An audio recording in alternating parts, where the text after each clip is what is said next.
Hello and welcome students to the day 2 analysis of SET BBA. So आज की video में हम क्या करेंगे, आज की वीडियो में हम मेमोरी बेस्ड क्वेश्चंस डिस्कस करेंगे। आज का जो आपका एक्चुअल पेपर आया था उसके एंड हम क्वेश्चंस, हमारा नंबर कितना रहेगा आउट ऑफ 75, 25 प्लस या 30 क्वेश्चंस अप्रॉक्स आज की वीडियो में हम डिस्कस करेंगे एक्चुअल पेपर के। सो वीडियो पूरी देखने पे आपको फेयर आइडिया मिल जाएगा कि कैसे क्वेश्चंस आपके एग्जाम में आ रहे हैं। एंड उससे पहले एक स्मॉल पीस ऑफ एडवाइस है डे 3 एंड डे 4 कैंडिडेट्स के लिए कि आप लोग पैनिक ना करें अगर जब आपका, क्योंकि आपकी टेक्निकल डिफिकल्टीज पेपर में आ सकती है। ये आज एक स्टूडेंट से मेरी बात हुई थी, तो उनका पेपर जो है 45 मिनट्स लेट शुरू हुआ है, यानी paper got started at 3:45 and it got ended at around 5:30। सो उनका पेपर डिले हो गया था, और ये प्लस किस चीज किसी के साथ भी हो सकती है, टेक्निकल इश्यूज आ सकते हैं। एंड प्लस आपको जो भी आपको वेबसाइट पे जो भी आपको पीडीएफ दे रखेगी, फॉलो ये चीज, ये डूज एंड डोंट्स है, उनको अच्छे से फॉलो करिएगा। किसी फायरवॉल को डिसेबल करना है तो उसको बिल्कुल कर दीजिएगा, प्लस एंटीवायरस को भी डिसेबल बिल्कुल कर दीजिएगा, क्योंकि ये सारी चीजें जो है एग्जाम आपका स्टार्ट होने में दिक्कत आपको दे सकती है, और बाकी टेक्निकल इश्यूज भी रह सकते हैं और वो किसी के साथ भी हो सकते हैं। So you need to have patience ताकि अगर आपका एग्जाम लेट शुरू होता है। ठीक है, अब बात कर लेते हैं क्वेश्चंस की। तो सबसे पहले हम बात करते हैं जीके सेक्शन की। तो जीके सेक्शन में कौन कौन से क्वेश्चंस आए थे वो देख लेते हैं आज। सबसे पहले मैंने नोट करा हुआ है, एक क्वेश्चन जैसे आपका आया था, एक आपका आया था पाइनएप्पल को रिसेंटली जीआई टैग, मतलब उसको जीआई टैग का कौन सी स्टेट से उसको रिकॉग्निशन मिला था। सो आपको स्टेट बतानी थी या आपको उसका साइंटिफिक नेम कुछ बताना था। सो ये एक क्वेश्चन था, पाइनएप्पल का जीआई टैग से रिलेटेड था। एंड उसके बाद आपका एक क्वेश्चन था कि कौन सी कंट्री लैंडलॉक्ड है। सो ये आपको बताना था। ठीक है, और उसके बाद एक क्वेश्चन था आपका, एक ऑर्गेनाइजेशन डीलिंग विद डिफॉरेस्टेशन। सो उसमें चार ऑप्शंस थे। सो ये आपको, जैसे आपकी यूएन होती है, यूनिसेफ होती है, इस टाइप के ऑर्गेनाइजेशन के एग्जांपल्स दे रखे थे आपको, और आपको बताना था।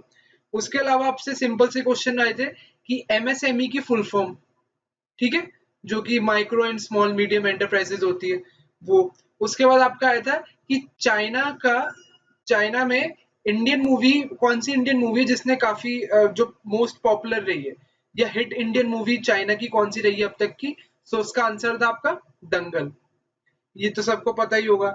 एंड प्लस उसके अलावा एक चीज आई थी आपकी, महाराष्ट्र की डिश पूछी गई थी, कोई स्पेसिफिक इसमें कुछ चीज पूछी गई थी, वो एक्चुअली मुझे याद नहीं कौन सी टाइप की डिश पूछी गई थी। सो बेसिक चीज जो याद है, महाराष्ट्र की वो डिश पूछी गई थी। सो उसको आप देख सकते हैं, उसको ध्यान में रखिएगा बिल्कुल। एंड ये तो आपकी बेसिक चीज हो गई। एंड एक क्वेश्चन ये भी था कि which of the following is not the UN general secretary. So आपको चार ऑप्शन दे रखे थे, आपको ये बताना था कि इन चारों में से कौन सा ऐसा पर्सनालिटी है जो अभी तक या तो इस पूरी पोजीशन पे उन्होंने सर्व नहीं करा है। एक ये क्वेश्चंस थे आपके। एंड एक और था कि आपसे पूछा गया था कि आप, वो एक लेडी पूछी गई थी, which of the lady has played a significant role in contribution of information technology. ठीक है, ये एग्जैक्ट लैंग्वेज नहीं है, आई नो कि थोड़ा ग्रामर के इश्यूज हो रहे हैं। सो ये एग्जैक्ट लैंग्वेज नहीं है। सो ऐसा कोई क्वेश्चन आया था कि lady in contribution of information technology. और एक क्वेश्चन जो था वो आया था कि Singapore founding father, Singapore founding father से रिलेटेड भी कुछ क्वेश्चन आया था आपका। ये मुझे एग्जैक्ट नहीं पता है, लेकिन स्टूडेंट ने मुझे बताया था कि इससे कोई क्वेश्चन आया। सो आप इसको भी देख सकते हैं, गूगल सबके पास है, आप लोगों के पास, गूगल पे सर्च कर लीजिए, इससे रिलेटेड कुछ भी आपको इंपॉर्टेंट लगे उसको आप देख लीजिए। मेरा रोल क्या था कि आप लोगों के साथ क्वेश्चन शेयर करना। अब आप डिटेल्स में थोड़ा जानना चाहते हैं तो आप इनको गूगल पे सर्च करके देख सकते हैं। सो आई थिंक दैट्स ऑल। और इसके अलावा मेरे पास और कुछ, लेट मी चेक, और मेरे पास बस दैट्स इट। सो जीके के लिए मेरे पास ये मटेरियल था। अब मूव करते हैं क्यूए में, कि क्यूए में क्या क्या क्वेश्चन आए थे आपके। सो गाइस क्यूए की बात कर लेते हैं कि क्यूए सेक्शन में आपके क्या क्या क्वेश्चन आए थे। So starting from fractions, fractions आपको कंपैरिजन के लिए आई थी कि अरेंज देम इन असेंडिंग और डिसेंडिंग ऑर्डर। फ्रैक्शंस काफी इजी आई थी, एग्जैक्ट नंबर्स नहीं पता, जो मेरे को पता चले वो ऐसे थे 62/58, 42/49 एंड 16/19। इनको आपको मतलब ऐसे एग्जांपल आए थे। सो ये वाला फ्रैक्शन कंपैरिजन आपका बहुत वेरी इजी कैटेगरी में था। उसके बाद आपका आया था प्रॉफिट एंड लॉस का। प्रॉफिट एंड लॉस में आपका सिंपल सा क्वेश्चन आया था कि जैसे कोई आपको दे रखा था स्कूटर है, स्कूटर में उसमें कुछ रिपेयर पे कुछ कॉस्ट इनकर करी है जो भी ओनर है, एंड प्लस उसके बाद उसको उसने प्रॉफिट वगैरह पे बेचा है। तो आपको रिपेयर की कॉस्ट पूछी गई थी, यानी कि आपको शायद उस स्कूटर का सेलिंग प्राइस वगैरह बता दिया होगा, स्कूटर की कॉस्ट बता दी होगी और रिपेयर कॉस्ट की परसेंटेज बता दी होगी। सो उसके बेसिस पे आपको एंड में रिपेयर कॉस्ट पूछी गई थी निकालने। तो ये क्वेश्चन इजी था।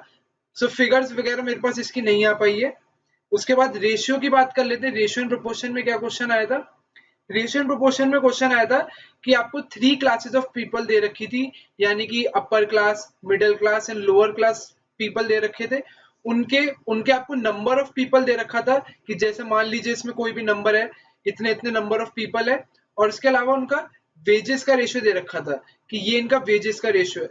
सो आपको उनका टोटल वेजेस का रेशियो बताना था कि टोटल जो नेट वेजेस है, मतलब वेजेस पर person into total number of people. So इन दोनों को मल्टीप्लाई करके आपका टोटल नंबर ऑफ वेजेस आ जाता, टोटल वेजेस आ जाता, फिर उसका आपको रेशियो बताना था। सो ये तो रेशियो से थे।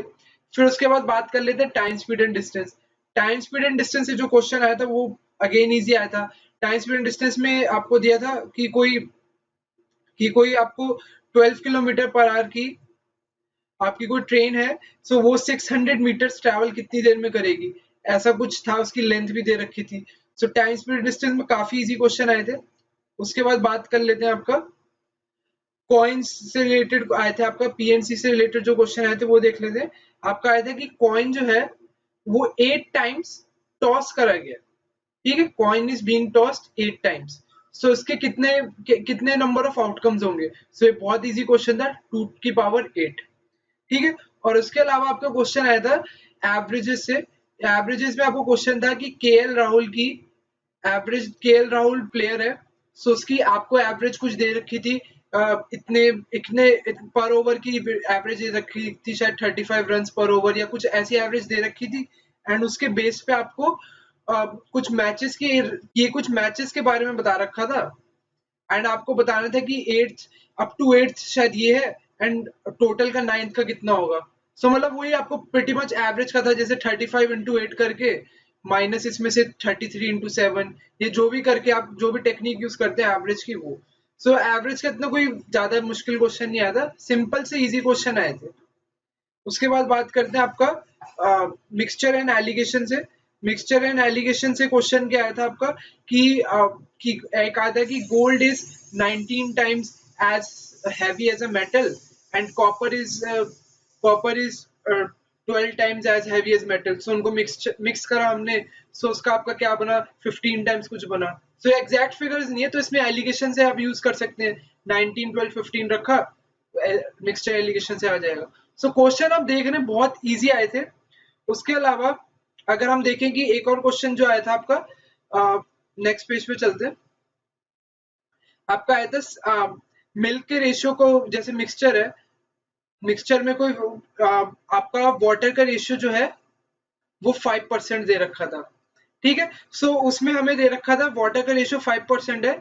सो उसमें हम वाटर को डाइल्यूट करते जा रहे थे, वाटर वाटर को मतलब कम करते जा रहे थे, और ये वाटर की फाइनल कंसेंट्रेशन 2% हो गई थी। सो ऐसा कुछ क्वेश्चन था, तो उसमें कितना वाटर ऐड किया जाए, कितना मिल्क ऐड करा जाए कि आपकी 2% की कंसेंट्रेशन आ जाए। सो इसमें ऑब्वियसली बात है, इसमें मिल्क ही ऐड करा जाएगा, तभी आपकी वाटर की कंसेंट्रेशन 5 से 2% हो जाएगी। सो ऐसी फिगर्स दे रखी थी। सो ये क्वेश्चन था आपका एक। और उसके अलावा आपका परसेंटेज से जो क्वेश्चन आया था, परसेंटेज से आपको क्वेश्चन आया था कि आपको टोटल पॉपुलेशन दे रखी थी, टोटल पॉपुलेशन कुछ एक्स दे रखी थी, उसके बाद दे रखा था कुछ पेंडेमिक वगैरह की वजह से 2000 रिड्यूस हो गई थी, एंड फाइनल 35,000 हो गई थी पॉपुलेशन। सो इसमें आपको कुछ परसेंटेज कैलकुलेट करनी थी कि ये वाली पॉपुलेशन कितनी थी, इसमें कुछ परसेंटेज का रिलेशन वगैरह दे रखा था आपको। सो उससे आप कैलकुलेट कर सकते हैं। एग्जैक्ट फिगर्स मेरे पास नहीं है, एग्जैक्ट क्वेश्चंस नहीं है, लेकिन मैं आप लोगों को ये सारी चीजें आपको एक फेयर आइडिया जरूर देंगी कि आपका पेपर आ कैसा रहा। ठीक है, और आप किसी को भी जिसने आज एग्जाम दिया है, अगर उनको एक्चुअल क्वेश्चन याद आ जाए तो कमेंट्स में आप लोग बता सकते हैं कि एक्चुअल क्वेश्चन क्या आया था। सो ये था आपका क्यूए पार्ट के लिए। Now let us move to the LR part. उसके बाद गाइस बात करते हैं आपका एलआर सेक्शन कैसा आया था। एलआर सेक्शन में क्या क्या पजल आए थे। सो पजल आपका एक आया था, वो उसमें आपके 4 क्वेश्चंस आए थे, 4 to 5 क्वेश्चंस थे। पजल बेस्ड था आपके, उसमें तो आपको कंडीशन दे रखी थी कि 5 चाइल्ड है, 5 चिल्ड्रन है, प्लस आपके वो 5 गेम्स खेलते हैं, और उसके अलावा 6 डेज थे। उन 6 डेज में से एक आपका रेस्ट डे था। ठीक है, सो 5 चिल्ड्रन 5 गेम्स और 5 डेज हो गए आपके। सो इनको आपको अरेंज करना था आपस में, और उसके बाद आपके क्वेश्चंस थे। एक क्वेश्चन का answer can not be determined भी था अकॉर्डिंग टू अ स्टूडेंट। ठीक है, सो ऐसे क्वेश्चंस थे आपके। सो तो ये आपका था तो स्ट्रेट फॉरवर्ड। थोड़ा सा एलआर के सेक्शन में इन कंपैरिजन टू क्यूए की बात करें, सो एलआर थोड़ा सा टाइम टेकिंग था। एलआर के क्वेश्चंस इतने स्ट्रेट फॉरवर्ड नहीं थे, थोड़ा सा आपको टाइम लग रहा था एलआर के क्वेश्चंस करने में। एंड ये तो आपको ये एलआर की पजल की बात होगी। उसके बाद अगर बात करें कोडिंग डिकोडिंग की, कोडिंग डिकोडिंग में आपको कैसे क्वेश्चन आए थे कि आपको जैसे कोड दे रखा था, कंप्यूटर है मान लीजिए, ये मैंने लिखा कंप्यूटर। सो कंप्यूटर के कॉरेस्पॉन्डिंग इन्होंने 23 दे रखा था, क्योंकि कंप्यूटर को अगर जब अल्फाबेटिकली काउंट करते हैं तो सी की वैल्यू कितनी होती है, 3। एबीसी और 1 2 3, सो सी की वैल्यू 3 होती है। सो आपको सो उनका टोटल 26 बन रहा था, जैसे सी का 23 दे रखा था आपको। सिमिलरली ई का आपको शायद 21 दे रखा था। सो ई की वैल्यू 5 होती है, लेकिन कोड में आपको 21 दे रखी थी। सो ऐसे आपको कंप्यूटर का डिकोड करना था। उसके बाद आपसे टैबलेट का कोड पूछ लिया था। सो इसी लाइंस पे आपका क्वेश्चन बेस्ड था। ठीक है, और ये तो आपका डिकोडिंग हो गया। उसके बाद आपका एक काउंटिंग ऑफ फिगर्स का क्वेश्चन क्या आया था वो देख लेते हैं। काउंटिंग ऑफ फिगर्स का क्वेश्चन आया था, ऐसा बन के आया था क्वेश्चन। ये आपका क्वाड्रिलेटरल था, इसके हमने फिर सारे डायगोनल्स इनके ज्वाइन कर दिए थे। एंड ये आपने फिगर को, ये फिगर ऐसी थी। सो ये पूरी फिगर में फिगर थोड़ी सी गलत बन गई है, मैं एक मिनट दोबारा बना देता हूँ। फिगर फिगर एग्जैक्ट ये थी, ये क्वाड्रिलेटरल है आपका। सो इसके हमने डायगोनल्स ज्वाइन कर दिए।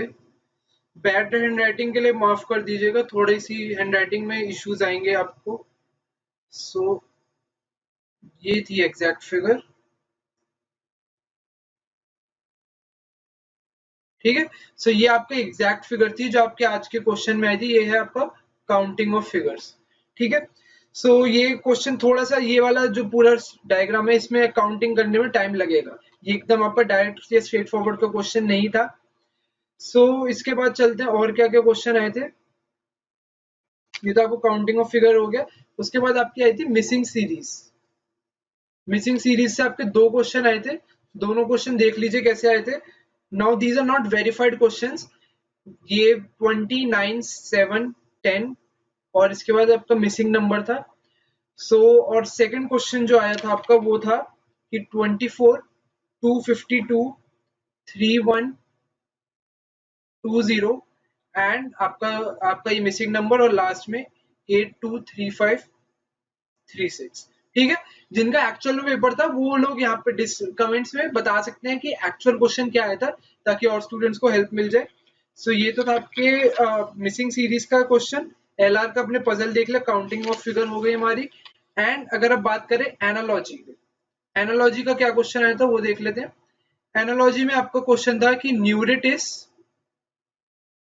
Neuritis is to nerve, then glossitis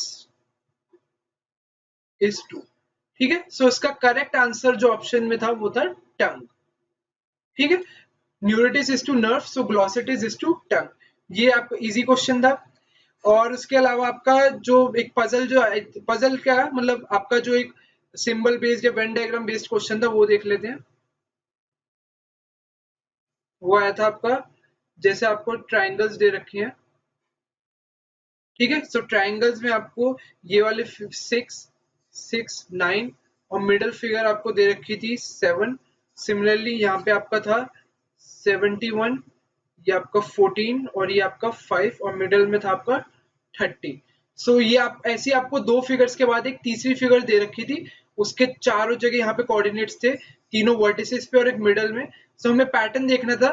सो हमें 3 फिगर्स यहाँ पे गिवन थी, फोर्थ फिगर इस ये क्वेश्चन मार्क वगैरह डला होगा, ये निकालनी थी। तो पैटर्न क्या था इसका, तीनों वर्टिसेस का सम करके डिवाइडेड बाय 3, 6 + 6 12 + 9 21/3 7।